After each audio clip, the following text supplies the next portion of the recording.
All right, what's up, Roderick? Welcome to Dad Edge, man. It's good to see you. It's good to see you. I'm excited about this. Me too, man. When you first jumped on, I was like, "Holy shit, it's Ryan Reynolds." Somehow he got a hold of my Riverside account, and like he's my guest today. I guess like literally, like it's crazy, man. Like I'm sure you've heard that a lot. Oh yeah. Oh yeah, especially as I've gotten older. I didn't realize it would happen more once I did the mustache. Yeah, yeah. It's really funny. Do you But get that's that a what lot? Like, do you get I that a lot? do. Do you? I do. That's probably like the number one thing I get a lot. I can see So that, right? Do yeah. people ever stop you and they're like, "Holy shit, man," and they're just like they think you're him? I haven't just that like there's been a few times people have been like, whoa, hold on. Oh, okay. And like they realize once they I'm like, uh, yeah. yeah. No, it's pretty wild though. That's cool, man. That's really cool.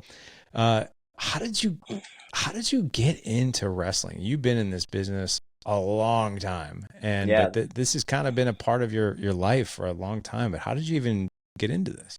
yeah, forever. This will be like my 29th year around it.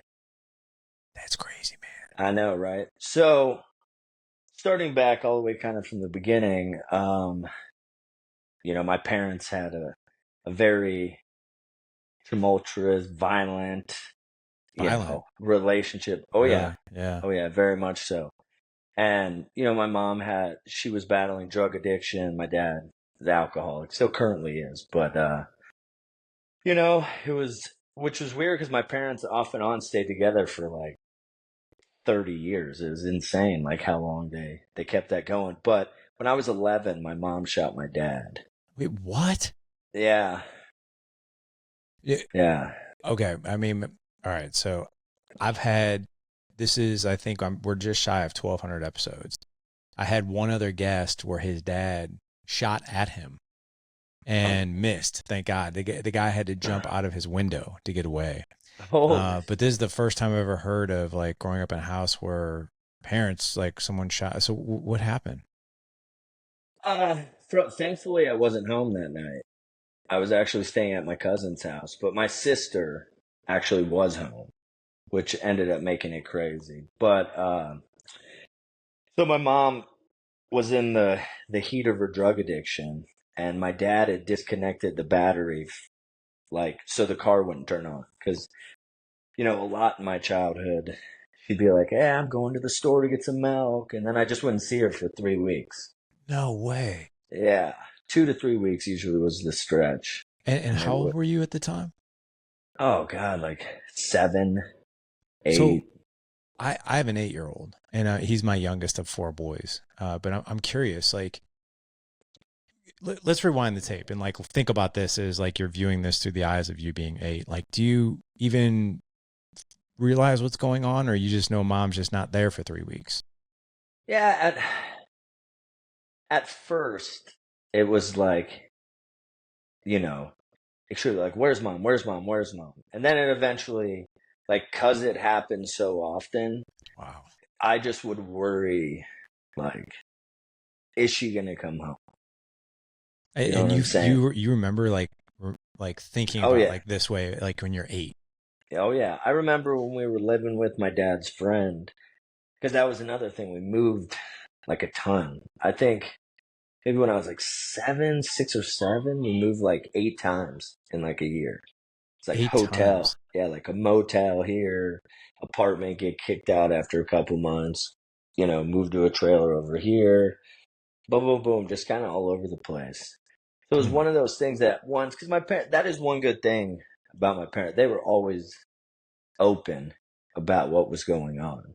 It's Really? not like my mom never did drugs around me or anything like that. She never brought it to the house until actually there was one time when I was in college. I came back home and she had relapsed, and I didn't know she had relapsed.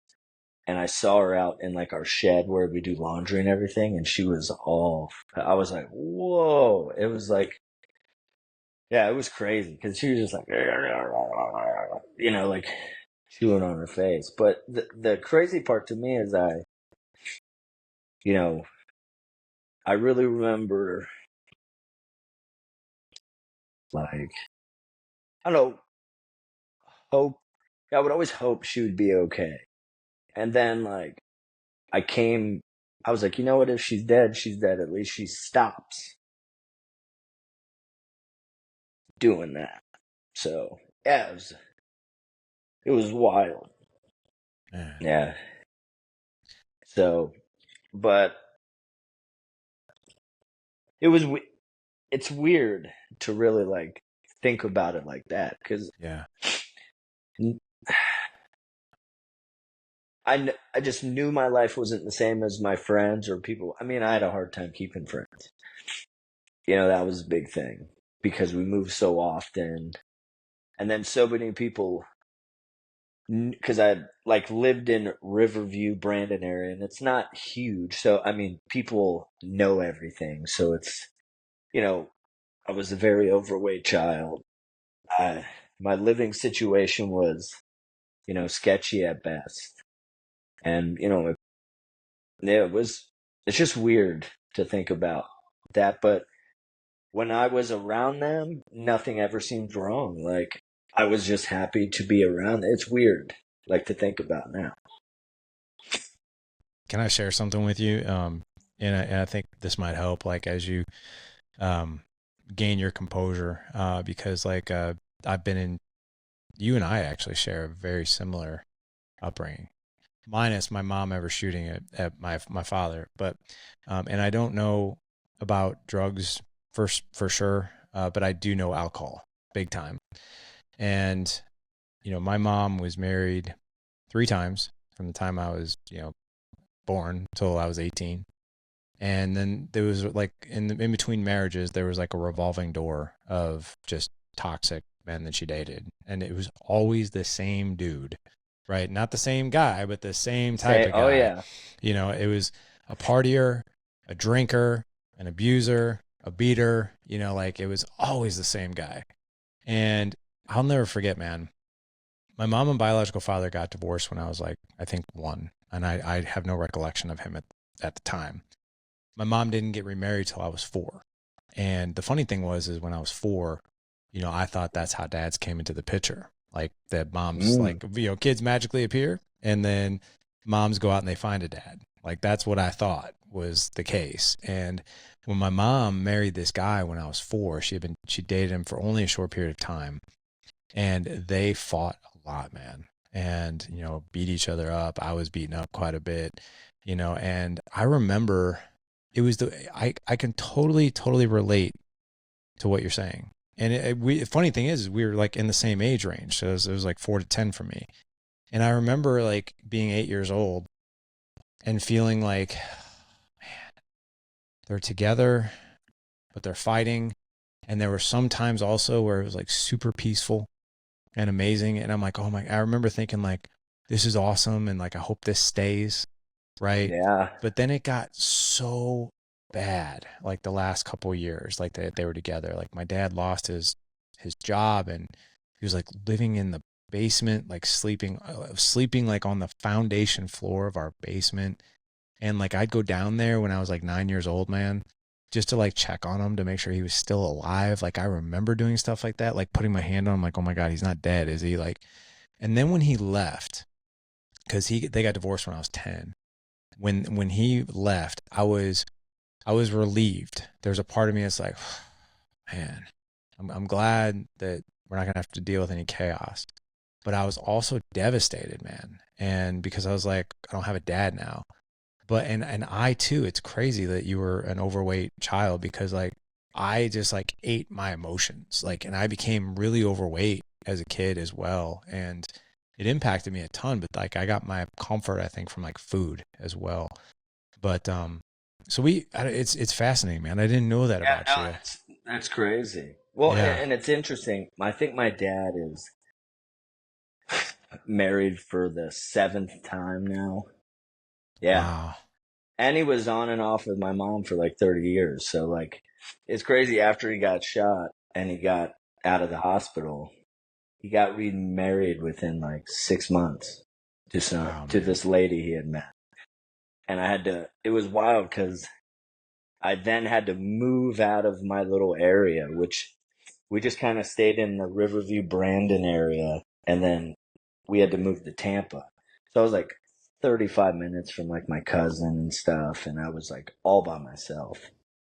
And it was that Yeah. relationship didn't even last a year. Because it was interesting, I guess, and I'm going based off of what my dad told me, but like he had Yeah. had a vasectomy and she wanted a kid. She didn't want to just like be my stepmom. She wanted her own kid, and she held like a lot of. I don't know. He said she held like a grudge against me because he would want to spend time with me just because of his lifestyle too. He was gone a lot. He plays music, so and yeah, it was just crazy because I had finally all that big change. And then the crazy part is we moved back. They split up. We moved back, and then my parents got back together. And then they Wow. actually stayed together for, I think, like 7 years after that. And that was probably the most normal my life was at the time. How old were you at But the time? they got back together when I was like getting ready to turn 13. So it was like maybe 15 months after she shot him. Wow. Wait, do But you do you recall what actually was the cause of that?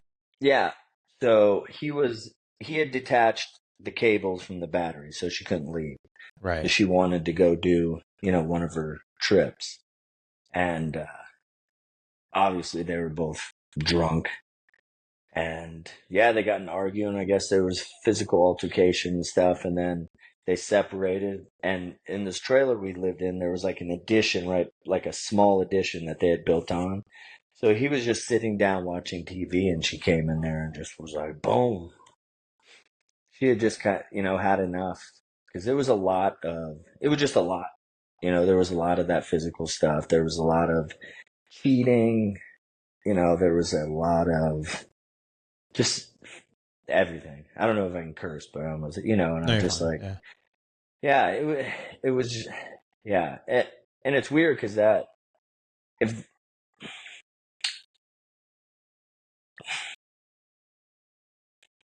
yeah, if that wouldn't have happened, my life would be so much different right now. Because in that time is when my dad's friend called him and asked him if he wanted to be a wrestler. And my dad was 39 at the time, so he didn't think he was going to make it big, but he's been an athlete his whole life. It was just something, and he's a musician, he's creative. So, and when we went, because my mom was still in jail at the time, I would have to go with him. And the trainer was Jim the Anvil Neidhart from the Heart Foundation. So it was someone I like Oh my gosh. recognized. Yeah, I remember him. And I just got to sit there and watch and watch. And one day he's like, "Hey, you want to get in there?" I was like, "Oh, yeah." And I just remember on the ride home, he was like, when you got up on the top rope, Jim was like, "Man, if your kid sticks to this, he'll be good." And And that was it. that's all. Oh, That's all it took. it, yeah, because I played football, I played other sports, but this gave me like something of my own where, where I can just be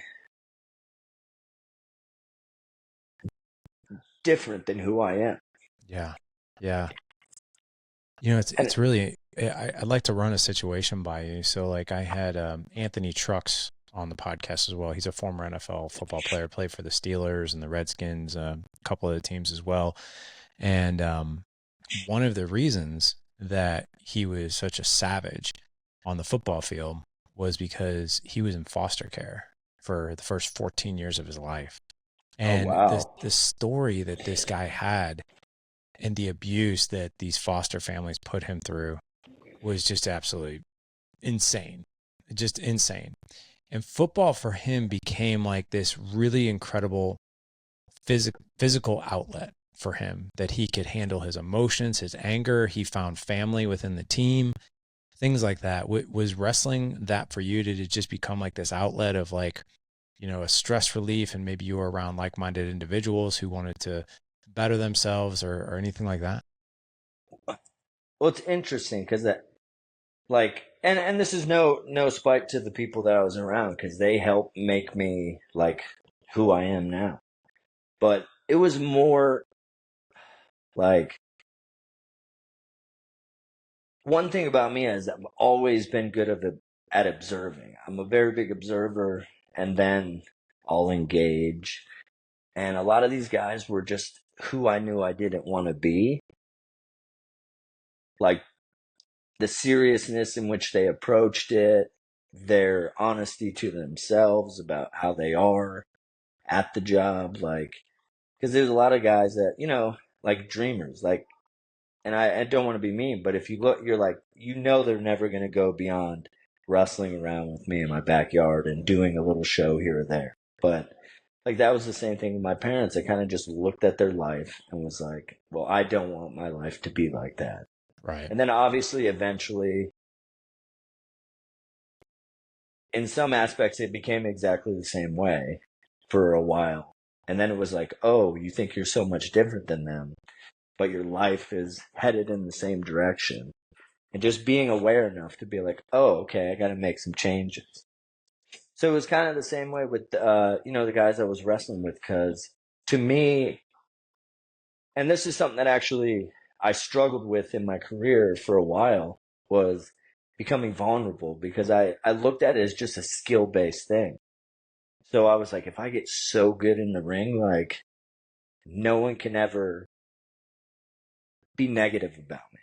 I didn't think about like the sportsmanship and like you have to be for character and talking and stuff like that. I was more action, action, action, action. But yeah, it became a big like physical outlet for me. And it actually gave me confidence to be more physical, like on the football field. Because that was something too. Like I wasn't like, I love football. Contact wasn't my favorite thing. And then it ended up becoming my favorite thing, which I think is hilarious. Because once it Right. like clicked for me, like, oh, you can get all of your frustrations out. Boom. And that just changed my life. And with wrestling, like a lot of it's subconscious for me. Because even now when people are like, when you're in there, it's like, oh, like it becomes very real to me when I'm in there. So when people wrestle me, they feel like they're in a contest with somebody, which, you know, I'm like, sorry, but that's just the way like I do it. So yeah, it really did. And that I think is also an interesting thing why in this chapter of my career it's so much different. And I'm not that I'm not the same, but there's some aspects of me I know I can still turn up, because I don't have like the same feelings as I did before. So finding the same motivation to be the same way, it is difficult at times, actually. Yeah. So yeah, it's very crazy. How did you know? Well, at what point in your life did you realize that, hey, like I think I can make a go at this? Well, lucky for me, like I met a lot of cool people along the way. Like I wasn't around the great ones always, but there were guys that would wrestling in WCW or WWF that would come around and train, and they're like, "What? You're only how old?" And then there's a lady, Nora. She's a producer now for WWE, but she wrestled there as Molly Holly, and she actually Yeah. started with me. She was working at a Subway with my dad's friend, who was the manager at the time, and he's like, "Hey, you should get into wrestling. Like, you have a gymnastics background, a powerlifting background." Like, so her first day we met, and then when she got signed to WCW and stuff, she was like, "Hey, just stay in contact, send me tapes, like, I'll help you out as much as I can." And she was like a big driving force behind that, because I would send her stuff, and she's like, "Oh, your footwork's excellent," like that. Like, they really appreciate that, and just getting. I knew the value in the people that were giving me the feedback. So I think when I was like 18, I was like, okay, well, I'm I'm getting like I'm having matches that are different than everybody that's around me. Anytime people come from out of state, which I got to see a guy like AJ Styles, Christopher Daniels, guys that hadn't like made it yet, but they were early in their career, but they were wrestling everywhere. And I kind of looked at their like blueprint, and I'm like, that's what I want to do. These guys are doing what I want to do. So I need to just get out there. So then like a few months after seeing those guys, it was like, okay, the company I was working for, I'm like, can you help me out? Get me anywhere. So then I was just getting myself to all these places because I knew like once they saw me, I'd always come back. So it was, yeah, it's just, I don't know, just, I feel very lucky in that sense. Yeah, it's I too struggled with that. Like, hey, these are all the things that I don't want. And for a long time, like that was my path. It's like, okay, I'm just going to avoid these things at all costs, Yeah, right? yeah, yeah. And but I think when you find, people that inspire you, or you see the trajectory that they're on, or you see someone who's already made it, right? And you're like, okay, well, I can put those pieces together. I can connect those dots. And what if I did that, right? And I think that's one of the biggest difference between like, hey, here's the laundry list of what I don't want, but here's a blueprint of where I want to go, right? And then to follow that path. And that sounds like that's exactly what you did. Yeah, Yeah. and understanding the difference between all that because, Hmm. like you said, I used to rest on the not want to be instead of what I need to do, and Right. then like once I saw something that I could attach to, it was crazy. It was just like, Yeah. okay, that's it, and just having the confidence. That was like the first time I had some real confidence. Of like, I know. No, you're good. Let me shut these alarms off real quick. No, you're good. Jeez, I'm an alarm monster. Sorry. That's like my wife. She's got this app called Alarmed, and she puts all of her reminders in there, and they'll ping her like all the time. It's hilarious. Oh We'll yeah. be out somewhere. She's like, "Oh, it's my alarmed. It's my alarmed. It's my alarmed." So It's my wife thing. If your phone starts going off, it's me. I'm like, I gotta yeah, be here. Because if not, I'll just get lost in whatever I'm doing and just be like, oh, damn it, I was supposed to do that. So, it's helpful, man. Well, so what one thing that I want to talk just a little bit more about your wrestling career, and then I'd love to get to how you approach, your own marriage and raising your son and all that, because I'll share this with you. I've been doing the Dad Edge now for it's been over 10 years. Podcast's been around for 9 years. And I started this because I just want to learn.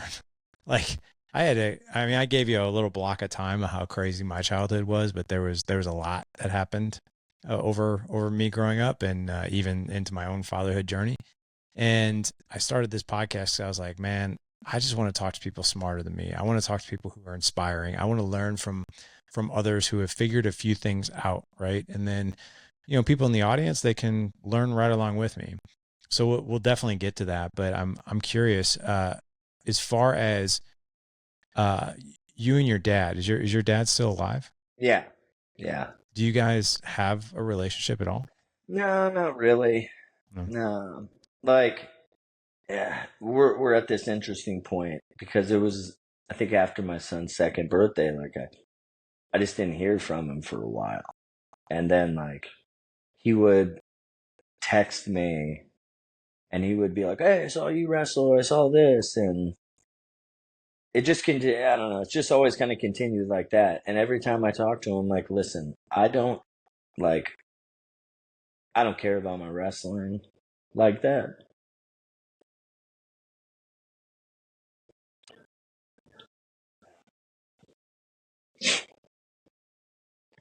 Every time, I swear.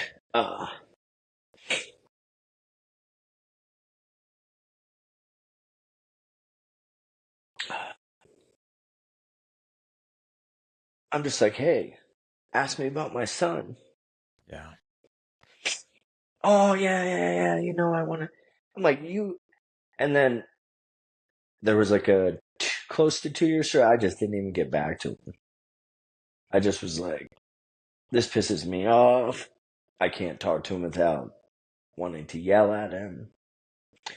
And then, because every time, like, and then every time after that we spoke, and it's the same. I'm like, dude, like, ask for, if you care about him, I have 20,000 photos of, like, I'll send you one. It just, it's funny.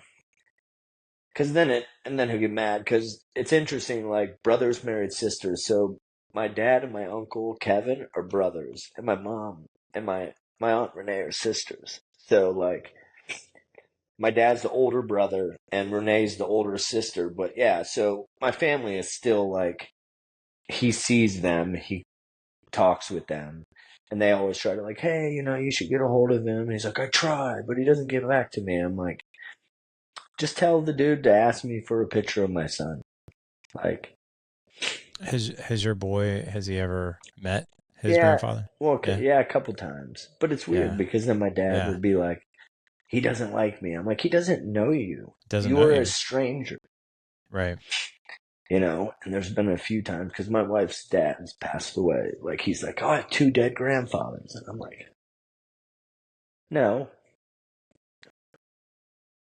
it feels that way, but Mm-hmm. yeah. So it's just one of those. It's interesting. Something I've learned, like, because I have a very good relationship with my mom. Well, we're trying to make it very good. And you just see it's the effort Yeah. that is so important. And Yeah. like, Yeah. because I have to tell my mom, I'm like, you have to get to know me now. Like, I'm not, because usually, like, my therapist is like, oh, the most traumatic moment they feel, that's where parents tend to stick. Like, in my mom's mind, I'm 11, and it's like, well, you used to like that. I'm like, yeah, but I'm also 40 now, and I'm I'm not also, like to say, yeah, you know what I'm saying? right. Like, and I Yeah. said, you don't have to parent me from a place of guilt. Like, Mm-hmm. I'm like, that has been like a big saving grace for me is like, after having my son, just really like, being like, damn, what was going on with my parents to like put them in that spot? I've asked that question so many times, man. Can I share something with you? Just Yeah, for sure. level set a little bit here because I understand you more than you probably think. Um, my mom and biological father, like they were married for a few years, had me, got divorced, never knew him, never saw him. I accidentally had an encounter with him when I was 12, and Holy, yeah, he lived 3 miles from us, had no idea, and was remarried at the time, had another son, another one on the way, and we had this 6 month relationship when I was 12, oh, and it was awesome. I loved it. Like I was so excited, just jacked, like that my dad was back in my life. And after 6 months, we departed. Like we cut ties again. That was hard. And then fast forward 18 years later, 30 years old, I'm in a Starbucks at a business meeting with some of my associates, and who came walking in for his morning coffee? My father. And that interaction has now become a 19-year, pretty solid relationship. He's still married to the same woman, has been for 45 years. I've got two younger half brothers, just had dinner with my youngest half brother and his wife and my wife. We've got a good relationship. But here's what I'll tell you, man. Like, I remember it's kind of funny. Like, you have a 7-year-old son. My oldest is going to be 18 in a couple weeks. And I have a 16-year-old, a 10-year-old, and an 8-year-old, and all boys. And I remember when, my oldest was right around the same age as your son. And I just remember looking at him and thinking like, how? How could you leave? Like, how could you know you have a kid out there and there's no contact? Like, or like what? I don't understand that. yeah, And that was really, and I look back on behaviors of my mom, same thing. And I'm just like, oh my gosh, like, there's a lot of things that I would never repeat. And I am by far not a perfect parent. Like, I'm a moron oh, sometimes. And sometimes it's all the time, right? yeah, But there are certain things that, like, I look back on and I'm like, oh my God, like, what was happening, right? But I don't know. I mean, I think obviously when you get, drugs involved with it and that kind of thing, like in my case, it was alcohol. There's just not rational decisions that are being made, and I'm guessing, did your mom recover? Yeah. Yep. Yep. And then Wow. yeah, she had 7 years clean, and then she relapsed when I went off to school. And then she just celebrated 15 or 16 years sober just recently. No way. Yeah. That's unreal. So how's that impacted the relationship with you and her? I mean, like, is it just, I mean, is it amazing and does it feel surreal to like get to know this person? Like one thing I've noticed about people who struggle with substance abuse, right, is there's a personality and there's a person that's associated with the person on substances, right? And then there's that real person that's in there. Yeah. And sometimes, we get to know the person on substances for so long that once we get to know the person who's recovered, it's like, wow, I have to get to know this person. Has that been the same for Yeah. you? Well, Yeah. that's the thing is my mom never was on drugs around me. Like when Yeah. she was home, she was mom, and I think that made it like I don't know. It was good in a way because I got like I had a mom, but then it was weird because I didn't understand all the other stuff. Like Mm-hmm. and that was stuff she had to deal with, and she's currently I think finally to the point of letting herself really work on that. Her dad and her brother had passed away tragically within 2 weeks of each other when she was 18. And like it just destroyed their family. Like my grandmother got scammed by my grandfather's brother who took a lot of the land that my family owned for very cheap to try to take it off of her. He kind of scammed her in a vulnerable spot. And that's why, like, my grandmother and my mom and my dad, my aunt, my uncle, we all moved to Florida kind of at the same time. But I think the struggle has been at times that my mom. My mom thought she knew herself. You know what I'm saying? It's one of those things where it was kind of like, hey, you need to deal with your stuff and it'll help our relationship. Because there was a little stretch in there. She's like, therapy's doing nothing for you. It's just making you worse. And I'm like, no, it's just making me more aware of stuff. So I bring it up so then it gets talked about. And it might be Right. a little too often, but it's better than it was before because I never used to say anything. Yeah. You know what I'm saying? Yeah. And And that's not healthy either, right? no, that's No. where a lot of my problems ended up being. Yeah. I'm an overshare now. You can ask my wife. I just tell anything that's on my mind. I'm just Yeah. like, I think it's better to be transparent, I think, yeah. than to not. But how long have you been married now?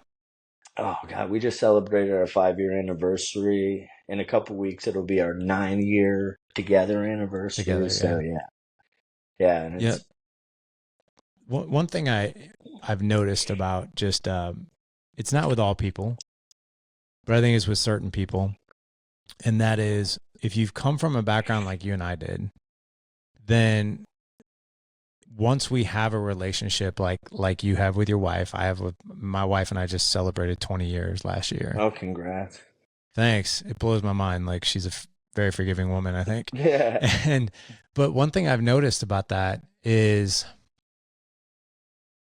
you seem like the same type of person I am, where I'm like insanely motivated to make it work and to be yes, like the best me I possibly can. Because I think when you spend your childhood seeing things that aren't that way, it becomes insanely important to you. I mean, you go either way, right? There are some people that just fall right into those traps. And then there are other people, I think, like you and I, and a lot of people listen to the show. It's like they stake a flag in the ground, and they're like, "Not on my watch. This is not happening. Like I am going to break this pattern, even if it kills me, right? And it's going to yeah. be different, and it's going to be better." But you come across to me as the exact same way. Like Oh yeah, this very is not happening similar. on my. Yeah. Well, I mean, it's crazy because the big thing for me, with my wife is to meet somebody that actually wants to work on it. Because I never saw anything. I never saw Yeah. resolve. I never saw like conversations about progressing our relationship or anything. And, I wanted to be so much on the other side of how my parents were. I mean, my wife's my third girlfriend ever. Like, I've only had it, but my first two I tried to hold on to with all I had. And that was very detrimental to me because I was putting so much value in that because if I could, my parents couldn't do it, but I could do it. You know what I'm saying? And then you realize like it's got to be a two-way street with wanting to do it. And then I realized at a time I didn't even really want to do it. You know, and I was trying so hard to just be better than, you know, I was like what I don't want instead of what I want, like truly want, and the stuff that it's going to take to get that. And, you know, I was in an on and off again 10-year relationship and we got married and then we divorced very quickly. And it was one of those like, I said, oh my gosh, shit, I'm just like my parents. Like, oh my God, like I'm trying to save a relationship that was done 6 years ago. Like marriage is going to make it any better.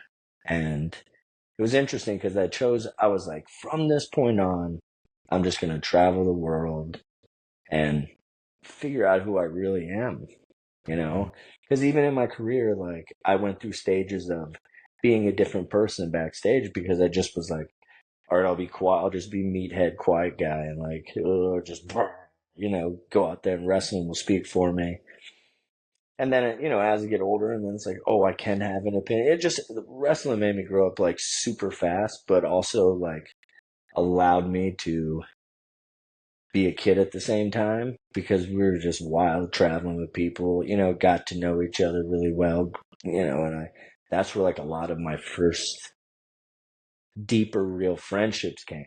And then I was like, oh, I can have like an actual normal relationship with someone. And then it's like, well, if I approach a relationship with a girl like this, it will probably be very similar. You know what I'm saying? And that's one thing I notice is obviously there's an intimate factor and all that stuff. Sure. But like with my buddies, I'm the exact same way I am with my wife. And that really like, I don't know, that helped me out because I would be struggling so bad. But then, you know, because we started dating long distance. She was fighting professionally at the time and she lived in California. So I'd This is go, your wife now? yeah. Yeah. And I would go to California like every month to work for a company there. And we met through her friends, but it wasn't, she was with somebody at the time. And it was just like, oh. And just the place I was in, it was like, okay, well, I can at least get to know this person. Because I had never, you know, with women, truly, if I didn't fall for them immediately, like I didn't have any relationship with them, you know, it was, and then with her, it like put training wheels on and we got to know each other and we like, and then when her situation changed and we could actually talk, it was like just friends. And I had never like really had that with a girl, even my mom, you know what I'm saying? That's where it all kind of trickles from, right? It's like, it's crazy.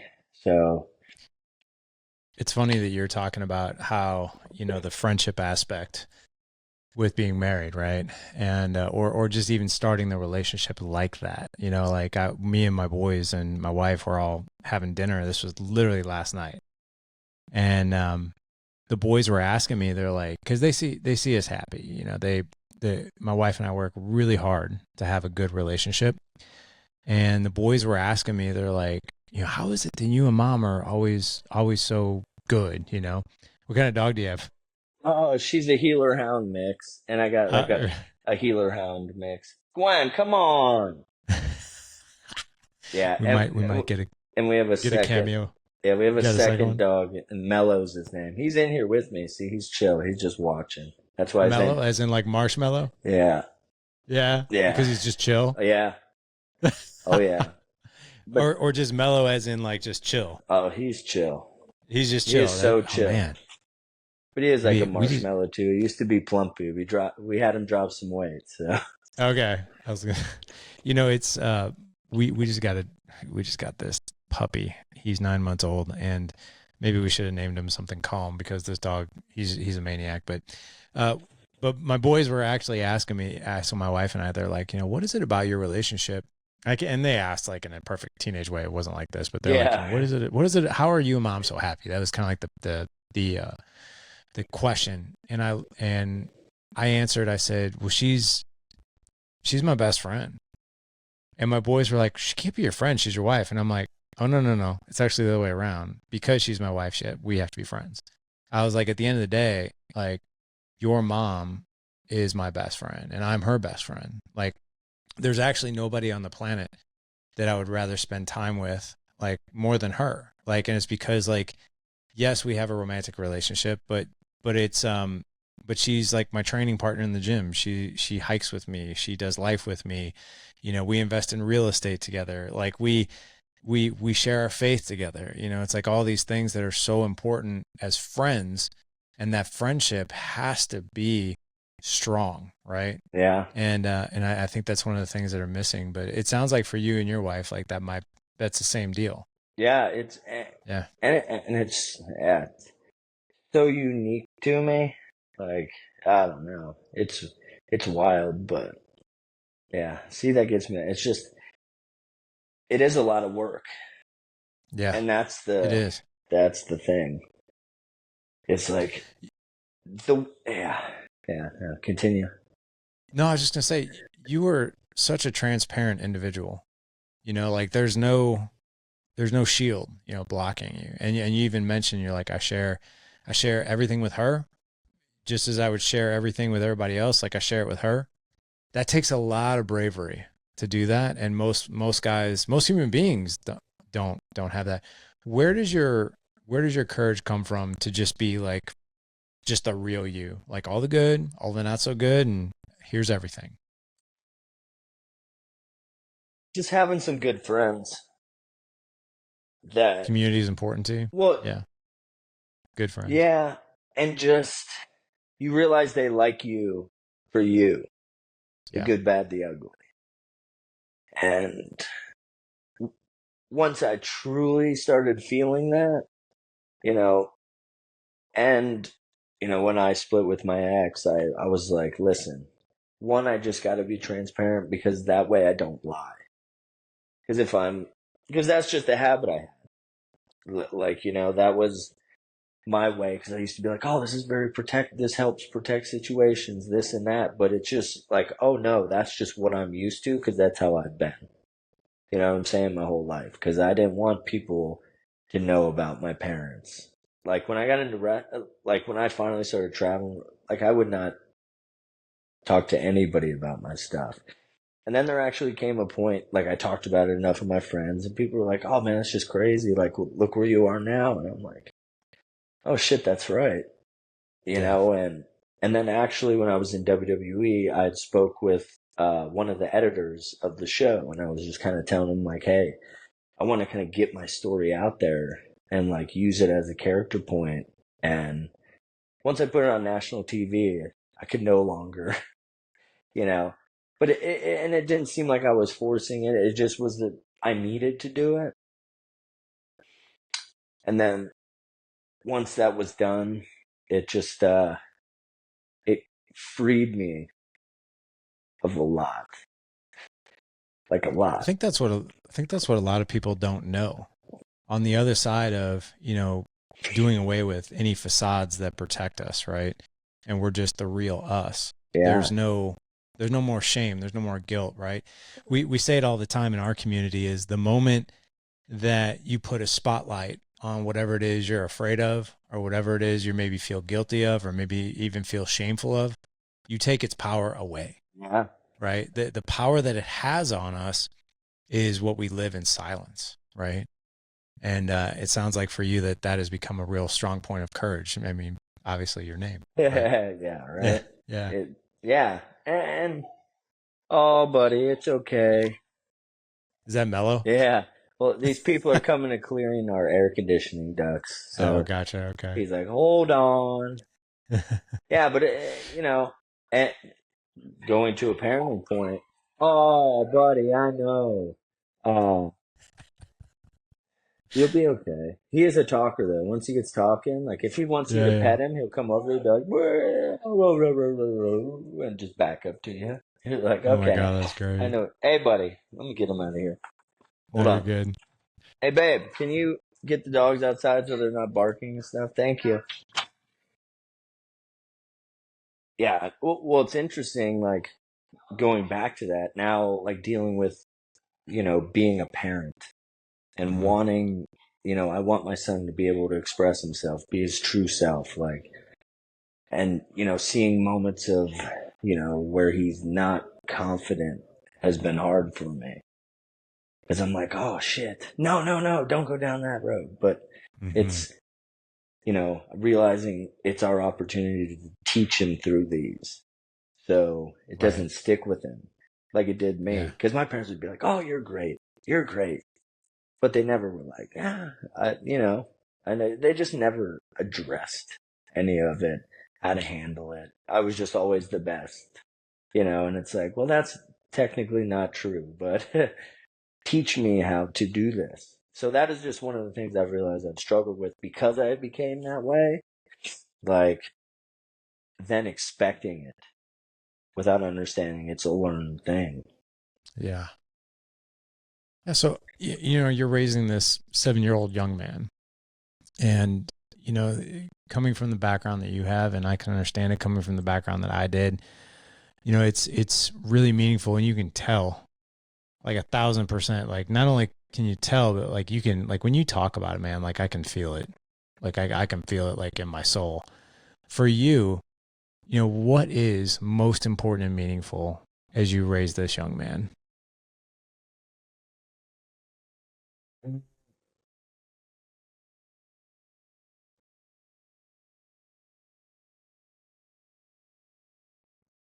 Just that he knows he's safe. How do you do that? And I agree with you, but how do you do that?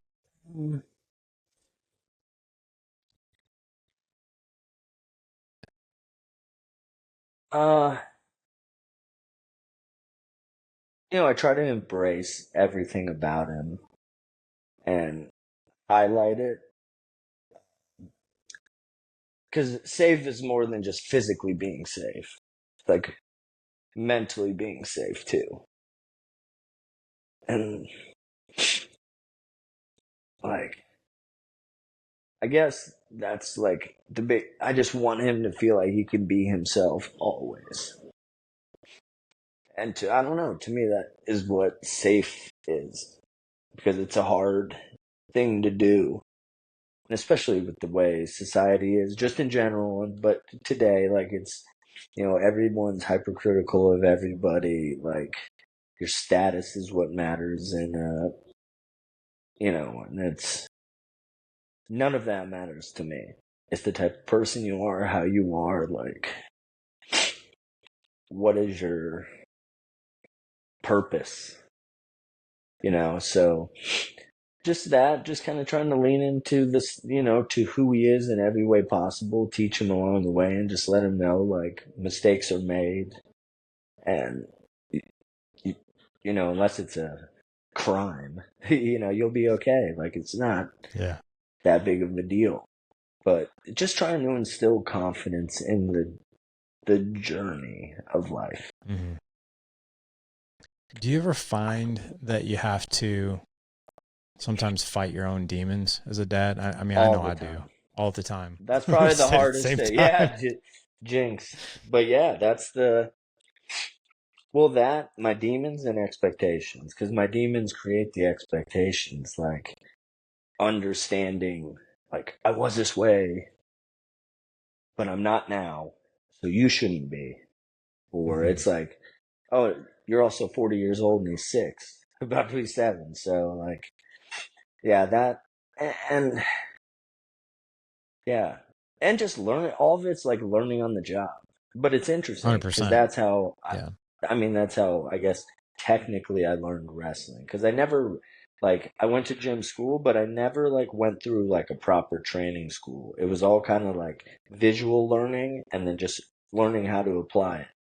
So really self-taught, like Hmm. mostly. And then one realizing that's just something I do and how I like to handle situations is instead of getting upset at the experiences that go wrong, like I'm like, oh no, this is the stuff you need to be able to actually do it and do it the way you want to do it. So that's kind of been, with my son is like, okay, fighting that stuff off and then fighting expectation and just realize, he's a lot like me. He doesn't want to be told how to do this. He's, I know. And then if he messes up, and then eventually he'd be like, hey, can you help me, or can you tell me how to do it? And just giving him that space to figure that out on his own was really hard for me the first 5 years of his life. Sure.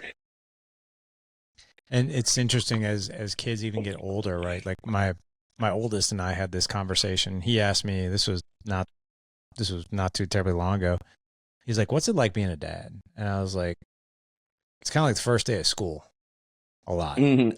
In other words, he's like, what do you mean? I was like, well, think about it. I was like, you're 17, 11 months, 2 weeks, and 3 days. And today is my first day raising a 17-year-old, 2 weeks, and 17 years old, 11 months, 2 weeks, and 3 days, right?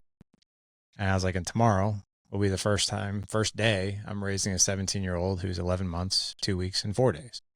So there's always something new. There's always something that I'm learning no matter what. And as soon as I feel like I have my arms wrapped around a certain chapter or a season or whatever, we're off to another challenge. Oh. And we're off to learning again. Yeah, right? No, but that's a great way to put it. It's funny. My wife, ever since my son started losing his teeth, she'll like reintroduce herself after it comes out. Hey, I'm Marina. I'm your mom. Troy, nice to meet you. The new you. The new you. Yeah. Yeah. But that's a great way to think about it. Yeah. And yeah. See, I just found myself caught up too much worrying about the future at times. Like, is he going to be able to handle this stuff better than me? I want to make sure. Blah, blah, blah, blah, blah, blah, blah. And he's like, just back off. I'm like, oh. Yeah. And when I've taken a more informative approach instead of a telling approach, it's really helped me out. Yeah. What's the big difference between, there's like 10 years between your oldest and your youngest. Like, how drastically different is that to think about when your almost 18-year-old was 8? It's wild, man. We were talking about this as a family not too long ago because, like, I used to get annoyed when people would be like, oh, it goes fast. It goes faster than you think. It goes so fast. And I'm like, yeah, it goes so fast. I can't even believe how fast it's gone. Like, my 18-year-old, he's a junior, and I'm sitting there thinking, like, I feel like I remember almost every stage like it was yesterday. I remember him being born like it was yesterday. Mm-hmm. And here's what I'll tell you. I love the fact that you highlighted safety as as the number one thing. But here's not all of us can protect our kids physically. But given a situation, we're going to lay down our life, right, to protect our kids physically. The real challenge and the real, conundrum is, how do I make them feel mentally and emotionally safe, right? And that is one thing. And there's one common theme that our family has always drilled into our kids. And we haven't always been good at it. But I would say, our batting average is decent, right? But we always tell the boys, this is always the safe place to land, right? And I'll share with you what that looks like. So I had a tough conversation with my 18-year-old yesterday. And we've always lived by a quote for as long as he can remember, from the time he was probably your son's age. And it's drilled into all 4 of my boys. And that is, your honesty and ownership is celebrated and not punished. Your honesty and ownership is celebrated and not punished. Your honesty about even where you're at. If you feel weak, if you feel sad, if something bad happens, if it's like the day from hell, right? Like, just be honest and open with us about it, and what I find is I find that asking them questions versus lecturing is insanely more effective, and it actually makes them feel even safer, because after a while, if we're lecturing, right, they just tune us out, or they just feel the energy coming at them, and they just, it shows in the brain. Like, you're going to activate the amygdala if you're like forceful with the lecture, right? But if you can engage them in conversation through questions, you're going to engage the prefrontal cortex, which is their thinking portion of their brain, right? Their logic and how they're going to problem solve and become a critical thinker. And I have found that tone of voice, approach, good quality questions, those are things that, you know, allow my kids, and my kids, man, and my wife had a conversation with my 18-year-old last night as well. And because he's going through a challenging season right now, and he told my wife all kinds of things that was going on for him. And nothing was crazy or drastic. Let me say it. But it's, here's what I'll tell you. It's things that most 17, 18-year-olds, and I know for me and probably you, it's like, I would never say that to my mom or dad. Like, I would never say that out loud, like, of what I was going through or what I was thinking or something that was happening in my life. But that safety aspect is so, so important. And I think for guys like you and I who grew up with a really unsettling environment of safety, like it's actually the other direction. It's like an environment of unpredictability and uncertainty. Yeah. You know? And then once you understand how to make your kids feel like, hey, this is a good place for you to land, come hell or high water, or bad things are happening or whatever, I think that becomes, we get to create the environment that you and I always wanted. Yeah. No, 100%. That's amazing. Because actually, like in the last few weeks, probably the last month, I've been telling my son, like, listen, if you're honest, you can never get in, you know what I'm saying? Like, with me, you can never get in trouble if you're honest. You know what I'm saying? Yeah. I just want you to be honest and own the situation. Like, you know, he does the classic kid thing. My wife, her legs banged up from the match she had on Sunday, and he kneed it on accident.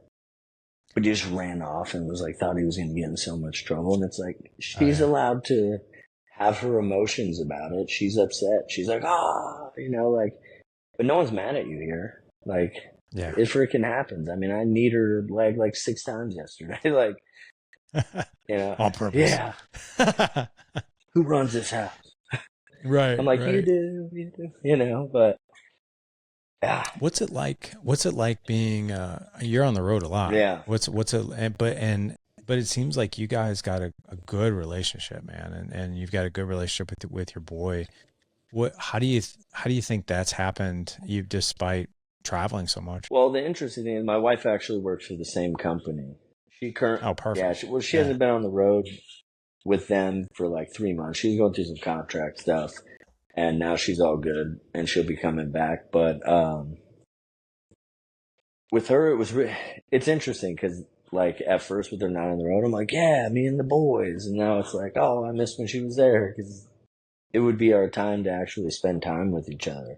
We would fly in the day before a show, so we'd get to like eat dinner or whatever, just spend some hours together and actually have a chance to catch up. And that was something we struggled a little bit when she started staying home, is like, because I feel like I immediately want to engage with my son when I get back. Like, I want him to know. And then, you know, it would go like 2 days before me and her would really have a chance to like sit down and talk. And then it's like, well, he's like, I want connection too. And then so it's like learning all this that I'm going to then have to unlearn when she comes back on the road. But, you know, like, also understanding of like, okay, when I come back, I can't just devote all my time to my son, because then like I have a laundry list of stuff to get done. Like, so having him come along and do this stuff with me and just learn how to spend, you know, because I'm in the phase of learning how to spend time, not just wrestling or playing with action figures or, you know what I'm saying? Like, it can't always just be fun, play, mindless stuff. And, accepting that and being able to like do that with him, and then that gives me more time to be able to like actually talk to my wife and stuff. And it's tough. Like, it really is honestly the hardest thing ever. Like, you know, but and I like, you know, there was me and my wife did like 2.5 years straight of therapy, like every single day, like every single week. We would do some, and then during the pandemic, we did it on the, you know, on Zoom or whatever, on the phone, 2 hours every time we do it. And just, you know, because culturally she's from Moldova, so like she has a Russian family, and just culturally how different things are. So it's interesting because, you know, I came from my dysfunctional setting and my want for a relationship, one to last and just be a good one, is so Like I yearned for it badly, and tried to force it at times, instead of letting things.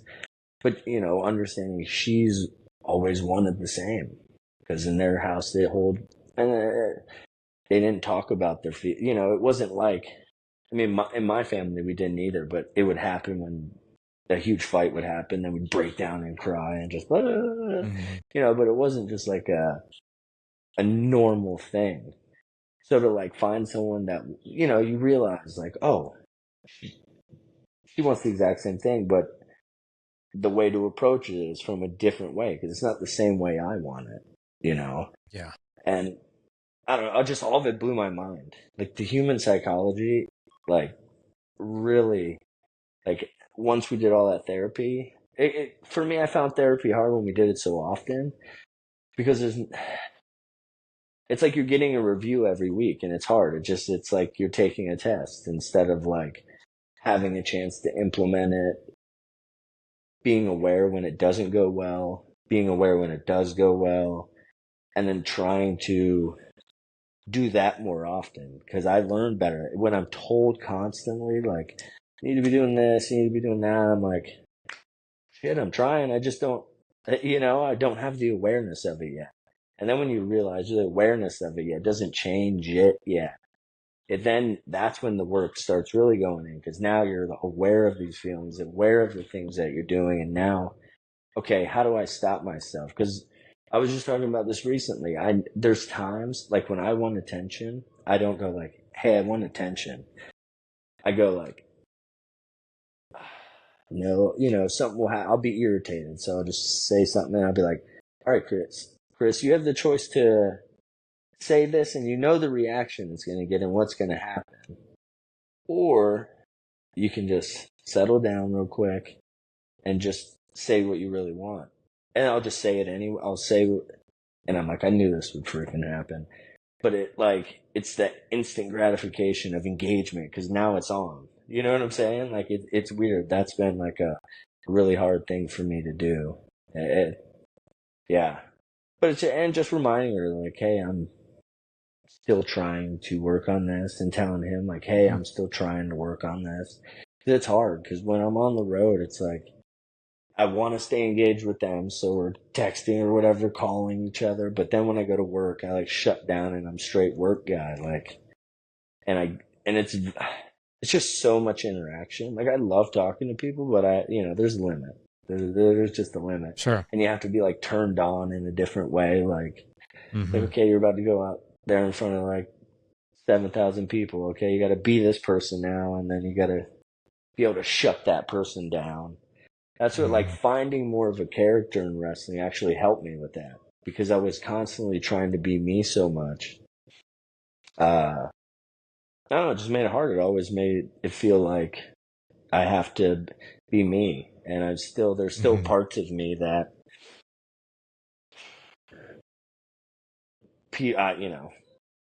I'm still insecure about, I guess, to a point, and just realized, I guess, coming to terms with that, I don't need to be all me out there.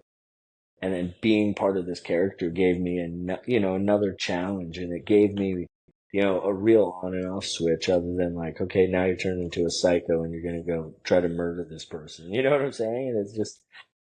And just learning how to balance all of that. And I'm also someone that wants to stay engaged with the guys that I'm working with and know them. Cause I think about wrestling all the time. It's all I've ever freaking done. So, keeping that feeling important to me, because if I don't, then it won't feel as important to me, and then I just, I won't be able to put into it as much as I want. So it's just wild. Thanks for sharing everything you did, and just a couple of reflections here. So many people know that the divorce rate's around 51%. What people don't know usually, and I've quoted this on the podcast before, but it's the 50% of people that stay together, only 1/3 of them can actually identify their relationship as fulfilling, healthy, happy. The other 2/3 are somewhat settled or disconnected completely. And this was a study done by John Gottman, who founded the Gottman Institute. Over the past 40 years, he's been the pioneer of marriage, and he really just studied like what makes relationship, masters versus disasters. And he found one common ground, which you and your wife have nailed. And that is, we are going to grow together. We're going to learn together. And you guys mentioned it through couples therapy. Like my wife and I'll tell you right now, man, like I was saying earlier, we've been together 20 years, married, been together 28 this year. And that would have never happened if we were stagnant or didn't grow together, because you have to grow together. And then you guys have done that tremendously. One other reflection too, have you ever heard or read the book, The Alter Ego Effect by Todd Herman? But I would like to. Yeah, Now, it's a fantastic book. So Todd for the past 25 years has worked with pro athletes on unlocking what he calls the alter ego. And just kind of to hit this home, right? Bo Jackson, he's a very, very nice man, right? Hall of Famer in 2 different sports. And when asked, like, hey, how is it when you get on the football field, you perform the way you do? And his response was, well, Bo Jackson never played a game of football in his life. And they're like, what are you talking about? And so if you really get to know Bo Jackson, he's like, when I put my helmet on, I'm no longer Bo Jackson. And when I step onto that field, I am Jason Voorhees, the Stone Cold Killer. oh, And that person across the line for me is my enemy. And he's like, and then when my lid comes off, when my football, I'm just a friendly dude. He goes, but that is the character, and that is the athlete, and that is the persona that I embrace to be the best. And then when I'm not on the football, because I can't be that way with my family, like I have to be myself. He's like, but that's the character that I embrace when I'm doing what I need to do. that's cool. So, I didn't know that. yeah, Yeah, fast. thank you for sharing that. I can't wait to check Yeah, that yeah. book out. That's Oh, it's great, man. It's so good.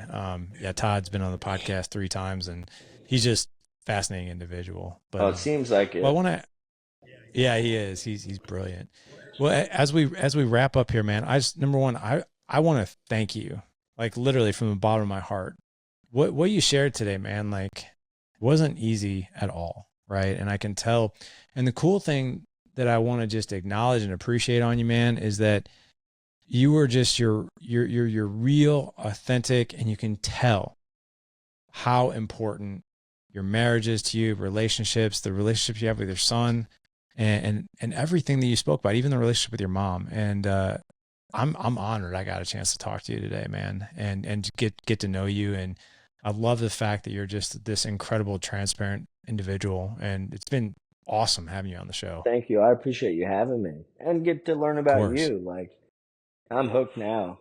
I'm like, oh, it's amazing. Thank you for sharing. So I appreciate that. Oh man. Yeah, you bet. You bet. Well, what do you, as we wrap up here, I want to, anybody who wants to connect with you, I know you have a large Instagram following, you got that there, but like 2024, we are like, what's your work look like, the tour look like, or what's going We're on for busy. you? We're busy. We're all over Canada on and off and through the summer. We have a pay-per-view coming up April 21st. Dynasty is the pay-per-view.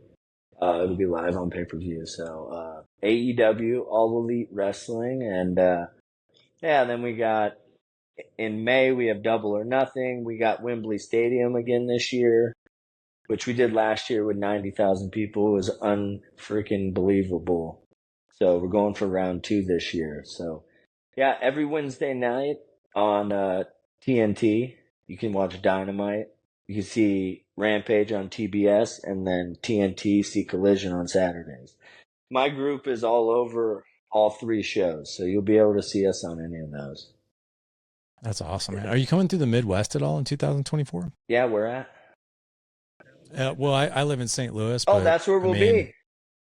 April what? When? 21st for the pay-per-view. That's where you're going to be? I didn't even say this. No. Yeah.